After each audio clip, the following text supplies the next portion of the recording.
Good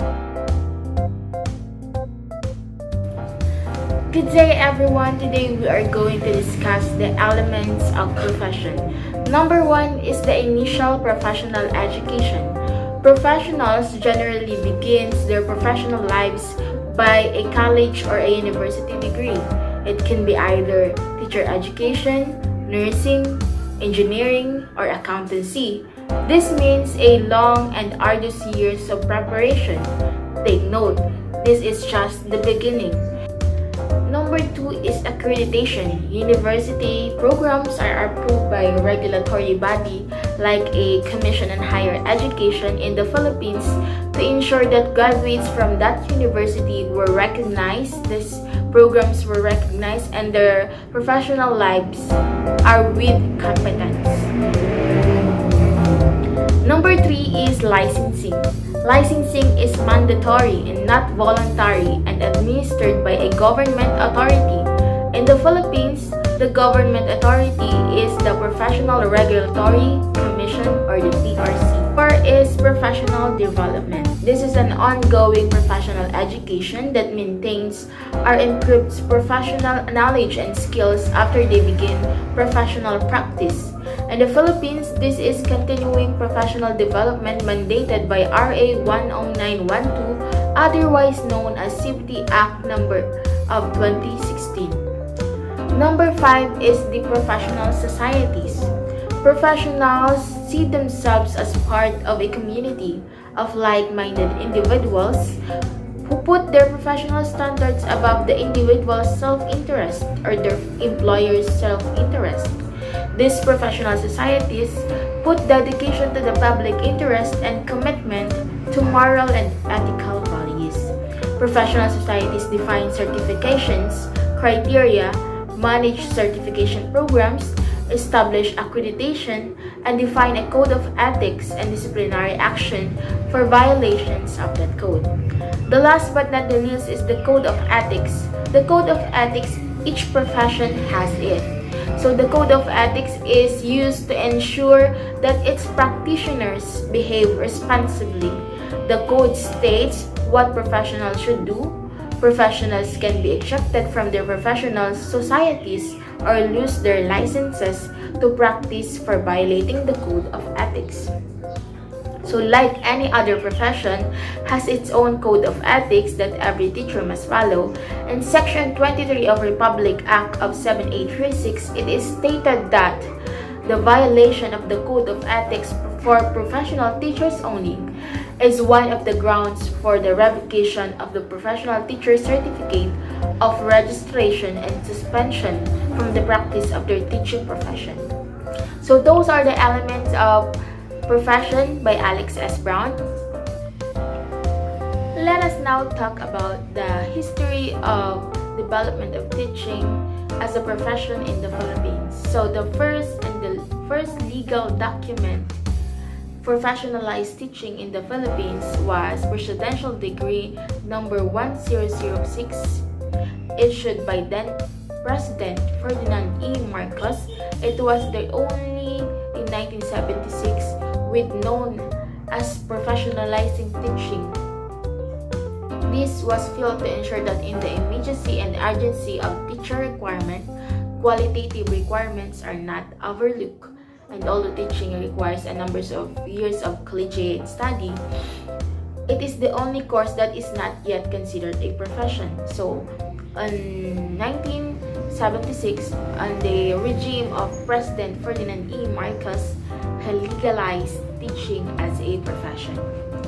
So, let us now proceed to the history of teaching as a profession. So, during the pre-colonial period, there was no established formal education or schooling in the country. So there was no formal preparation for teachers too. The mothers and fathers or the elders of a tribes were the ones who teach their children at home and in the community.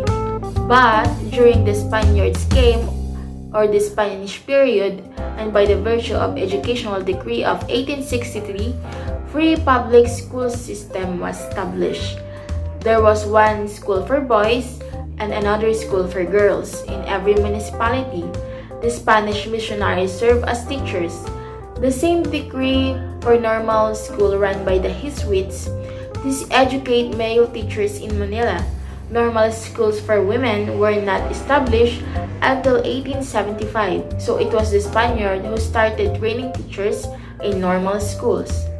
Paz Ramos, once Dean of the College of Education of the University of the Philippines, Diliman, claims that the foundation of a teacher education in the Philippines were laid by the Spanish government during the mid-18th century. It is said to have begun on August 4, 1765, when King Charles of Spain issued a royal decree requiring each village to have a maestro. On November 26, 1772, another royal decree was specified the qualification of teachers.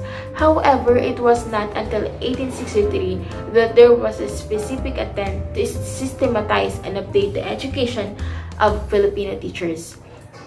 So, from the beginning, during pre-colonial period, there was no normal or formal preparation for teachers. But during the Spanish period, there was a formal preparation for teachers, but only for males. So at the end of the Spanish rule, schools during the Spanish were closed because of for a term by Aguinaldo government. So there was no teacher preparation that took place after the Spanish rule. But during the American regime, American soldiers served as the first teachers.